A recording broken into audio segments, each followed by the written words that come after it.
We need to be ready for more food shortages, for it to increasingly get worse, and the inflation to continue to rise.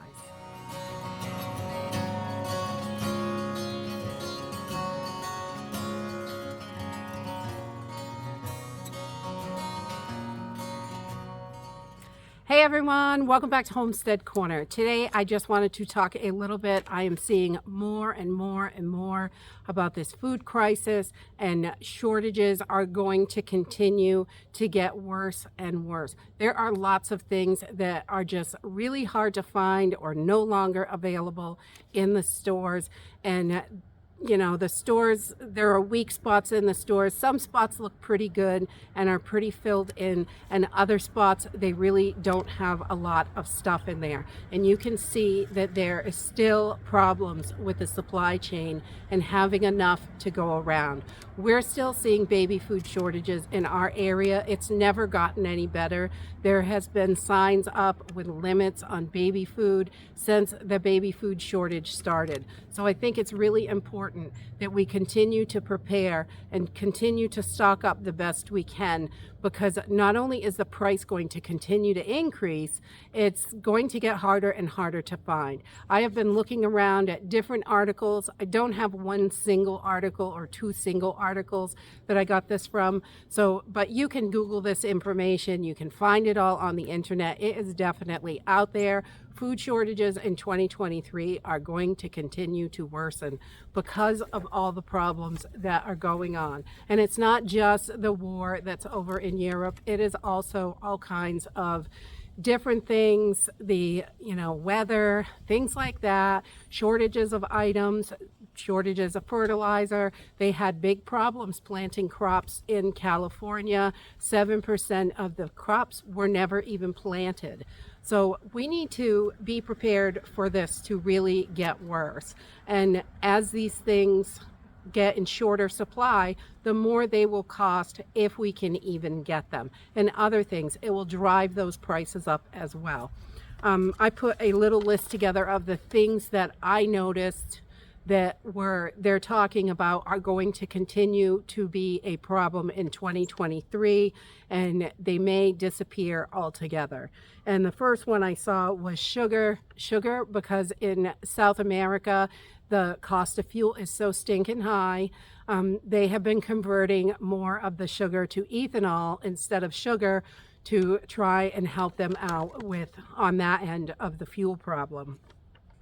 And the next one is wheat. The weather, we have had problems with the weather this year. We have had the war in Ukraine also. That doesn't help it at all. It's not the only problem. I did read an article that Ukraine, although they produce less wheat than normal, they did produce a lot more than they expected them to produce. So that's good news, and probably the only good news that I read about food shortages. Unfortunately, we've got to be really ready for this. I really think it's going to get extremely difficult. Chickpeas, that's another thing that's grown over in Russia and Ukraine and stuff like that, and the supply is really, really low. And I have noticed that is a problem here in our area. Chickpeas are pretty hard to find, dried chickpeas. You can still find some canned ones and stuff, but dried chickpeas are something I like to keep in my pantry because they're pretty easy to cook up in the Instapot or just in a pot, and they're really easy to make, and you can make a lot of stuff with them, and they have a nice high protein content. So if you see chickpeas and you enjoy them, I would snap them up while they're still available. Paper goods, they've never, as like paper plates, napkins, things like that, have never really gotten better at our stores. They still are really low in stock, big, huge empty spaces everywhere. There's plenty of toilet paper right at the moment. But paper goods, they're expecting to have more problems with that because of pulp supply, and a lot of that pulp comes from Europe. The baby food shortage, we already talked about that. Canned goods, there is still an aluminum shortage, and they're expecting it to continue to worsen. So if they can't package the products will not be available. obviously. And the more it costs them to get the aluminum for the cans, the more the food is going to cost. Eggs and meat. Really, the cost of raising animals has skyrocketed this year. We have gone from $13 for a bag of grain to over $20 a bag for a 50-pound bag of grain. And we use a few bags a month.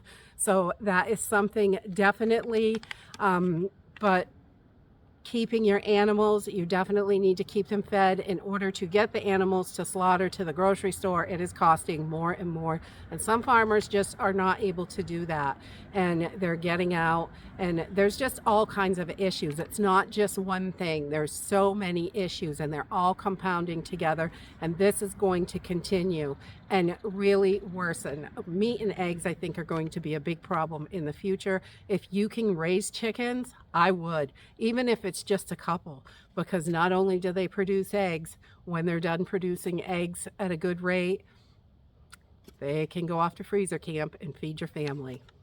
Definitely. And pet food has been a huge problem this past year. I have seen, we had no cat food in our stores for a long time. There's some back in stock. The shelves are definitely not full. The prices are really high, and we're going to continue to see more and more problems in that area. If we're not able to produce human food, they're not going to be producing as much pet food, definitely. And people need to be able to take care of their pets. Looking for alternatives is a great way to go, I think. You know, we have recipes and stuff that we use with our dogs to kind of fill in so they're not eating just dry kibble, and if anything happens, we can use those recipes to make full-time meals for our dogs. And that is definitely a helpful thing. And keeping on top of this, I think it is so important. The stores are seeing more and more theft, which is compounding on top of the high inflation, causing higher price rises. They got to cover the cost of their loss. Unfortunately, it's just crazy. The whole world feels like it's gone crazy. We need to be prepared for it to get worse. So keep busy out there. Don't stop. Even though it feels like I have enough, there's plenty put back. This is going to be a long time problem. It didn't happen overnight, and it ain't going to go away overnight. We really need to be prepared. So keep those pantries full. Make sure you have all your emergency supplies. We've got all this other stuff going on besides food issues. So being prepared is really, really top of the list, I think, for everyone. And that's it for today. If you like this video, give me a thumbs up, subscribe. I'll see you in the next video. Bye.